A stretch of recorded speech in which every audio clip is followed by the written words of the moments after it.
Mentre all'università cercavo un travaghetto per mettere qualche cosa in sacchetta. Una volta ho visto un'offerta ad un'azienda là, via giusta che cercava personale d'ufficio per amministrazione, segreteria e contabilità. E mi ci presentavo, con mia c'era pure una picciotta. Nisce il responsabile ne fa, seguitemi. Ne portò una macchina e partito. Via libertà, scegliere giardino inglese, o poi via Messina Marina, insomma, state statuzzare a Santa Flavia. Arrivato a Santa Flavia, se il responsabile piglia un papello e ha cominciato a tuppare a tutti i paesani di cristiani per convincerli a cancellare sul contratto la luce e dire guide. E a noi già questa cosa non appattava. Un appatto competente quando una piccaretta disperata nisce con bacione e ha cominciato a secutare. Noi ci immaginiamo che sia responsabile e ci diciamo, ma un travaglio d'ufficio chi isso è?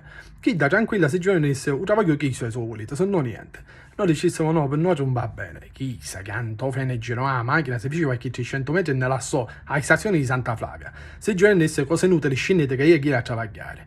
Io poi ci passava a dire e ci citofonava a chi se l'ufficio, e mi abbannarono, mi dissero, la verità è che non ne volete manco un tablo di travagliare. Spite.